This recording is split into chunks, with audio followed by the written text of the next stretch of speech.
Oi, gente, tudo bom com vocês? Espero que sim. Bom dia, boa tarde, boa noite. Eu não faço ideia de que você está vendo esse vídeo, mas que seja bom.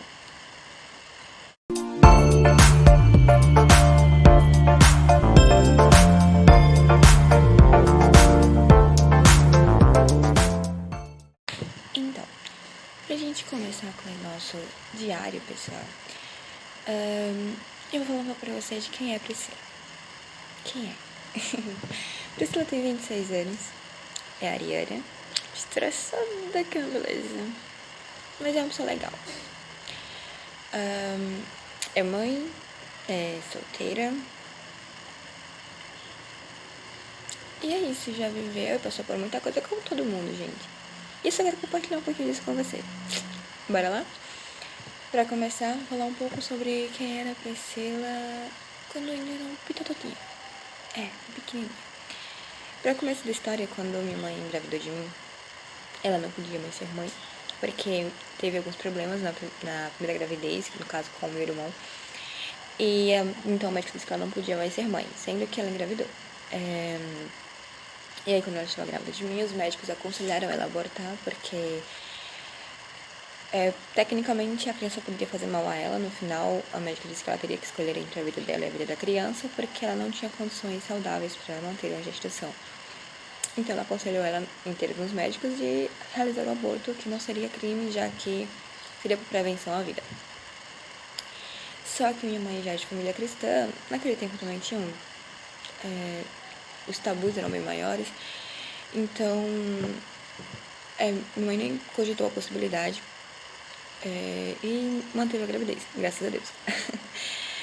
E então veio alguém que ela não tinha tanta familiaridade, lá de São Paulo, se eu não me engano. A gente já residia em Natal, na época em outro bairro, mas já aqui em Natal. E aí ele chegou pra ela dizendo que tinha sido enviado por Deus e deu a seguinte informação: primeiro, de que seria uma menina, o bebê que ela estava esperando era uma menina, e segundo, que ela não tirasse o bebê, que ela não abortasse, porque Deus tinha um plano com o bebê, Deus tinha um segredo para realizar através da vida da criança, então ela não tirasse, porque ele era o projeto de Deus. E minha mãe já não queria tirar, então não teve a gravidez. Porém, chegou na época da gravidez, ela não teve tanto as contrações e tal, então foi a hora de ter. Ela foi na maternidade, foi puxada a ferro, ela teve eclâmpsia, e eu nasci com os pulmões manchados, um cólago de sangue na cabeça, e era isso, eu não tinha fôlego próprio, eu fui direto para os aparelhos. E a médica foi pra minha mãe e disse, como eu avisei, a menina não sai daqui com vida, porque ela não tem fôlego.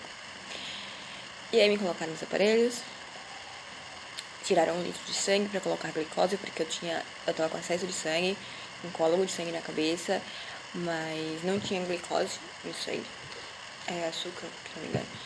E aí fizeram o procedimento necessário e me colocaram nos aparelhos. E a médica repetiu pra minha mãe, ela não sai daqui com vida. Meu pai fez campanha de oração na igreja, que ele se congregava, minha mãe fez as suas orações pessoais. E minha mãe já não estava suportando. Junto, no mesmo dia que eu, no mesmo período, nasceram mais 2 bebês. Ambos com os mesmos problemas.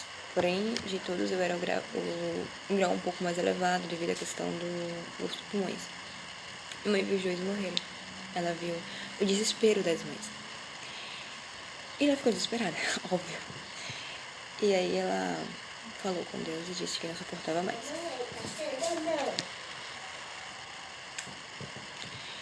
E aí, o que acontece? Perdi um pouco do raciocínio.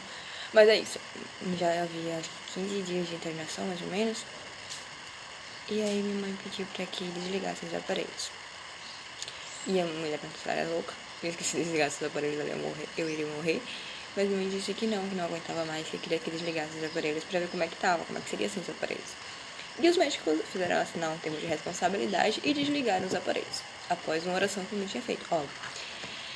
E aí, desligaram os aparelhos. A médica me entregou nos braços da minha mãe, disse que qualquer coisa era só chamar que ela viria. E se passou. Eu comecei a ficar roxa.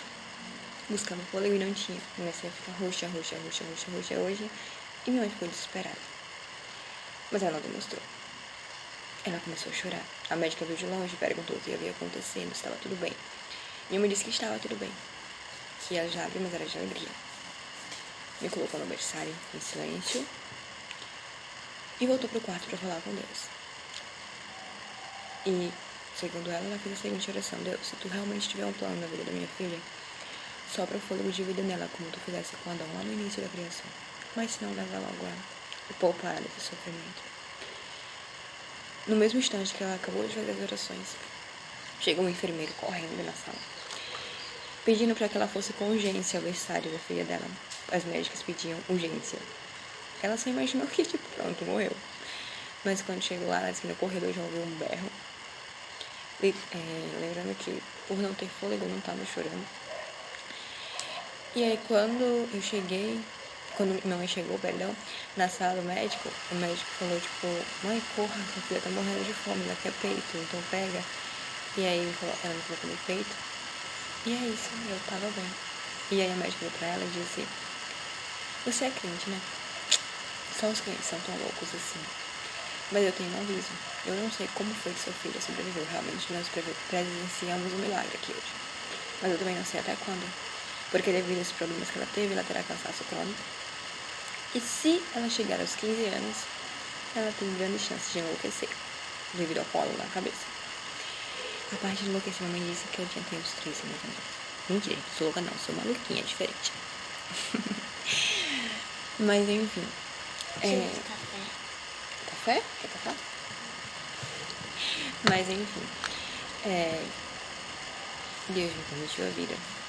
Eu me senti muito pequenininha, eu fui uma criança que eu nunca gostei de pedir ajuda. E isso não é bom. Naquela época não existiam muitas palestras e muitos aconselhamentos sobre a questão da psicologia, então talvez isso seja normal. Eu nunca vou saber, porque... ou talvez vá. Enfim, naquela época eu nunca gostei muito de pedir ajuda. Nunca fui uma criança que gostei de ser totalmente independente, de pedir ajuda e tal. Pra ter uma ideia, tiveram 2 acontecimentos que eu vou trazer pra vocês aqui, pra resumir, que era Priscila Rayane criança.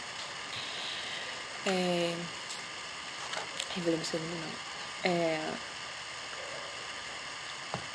Quando eu tinha uns 5 anos, quando eu tinha mais ou menos eu fui curiosidade mesmo de criança, eu fui olhar pela janela da sala, que ainda era aquela janelinha tipo essa de madeira, só que aqui é a janela de um quarto, né, janela do meu quarto, lá era tipo a janela principal da casa pra sala, né, e aí eu fui e coloquei a cabecinha lá no meio da janelinha pra olhar a rua, e quando eu fui sair eu notei que eu não conseguia sair, eu passei literalmente, achei que uma tarde inteira presa lá, mas eu não avisei a minha mãe. Eu estava presa lá. Minha mãe tava, do meu lado. Ela só veio descobrir que eu tava presa porque ela me perguntou. Eu nunca fui de mentir. Mas eu nunca fui de pedir também. Então ela perguntou, Priscila, por que tu não sai daí? Aí eu falei, porque eu não consigo. Aí, como assim você não consegue? Ela veio totalmente tirar, ela viu que eu tava realmente presa, começou presa. Minha mãe ficou louca, chamou alguém desesperada, chamou uma pessoa na rua. E aí quebrou a janela e aí eu consegui sair. Foi tudo certo. E um segundo acontecimento, eu sempre tive alguns probleminhas nos dentes mesmo. Eu sempre tive um pouco de fraqueza óssea, então tudo que tem osso ia no meio. E aí eu já era um pouquinho mais velha, acho que eu tinha cerca de uns 11, 12 anos, já tava com uns dentinhos de osso já. E aí eu comentei com minha mãe que tava incomodando um pouco, então ela me deu remédio e é isso, gente. Só que tava doendo muito tempo, o dente achava inflamado, tava latejando muito. E eu sempre chegava pra mãe, mãe, tô com dorzinha de dente e tal, só que ela mandava escovar o dente e me dava um remédio, porque enfim, é o que a gente faz quando tá com dorzinha de dente. Ou marca o médico. Mas minha mãe trabalhava muito, meu pai também tinha um comércio, então eles não eram muito de viver em médicos, a não ser que fosse realmente necessário. Minha mãe trabalhava em fábrica na época, meu pai era comerciante, então era isso, o básico era a escola e a igreja. O resto era se fosse realmente um caso de urgência. Geralmente era assim, né? Então, minha mãe chegou do trabalho um dia e eu tava com o meu rosto inchadão mesmo. Ela achou que eu tivesse com pirulito na boca. E aí ela perguntou o que foi, e meu pai disse, não, foi o dente dela que amanheceu assim, tá inchado aí, ela tá doendo. E eu perguntei, ela disse que tava doendo. E aí foi quando minha mãe levou no médico e viu que o dente estava extremamente inflamado. Eu tomei um anti-inflamatório e depois ele arrancou o dente. Porque estava realmente inflamado, não tinha mais o que fazer. Então é isso, gente. O que vocês acharam dessa minha mini história de infância?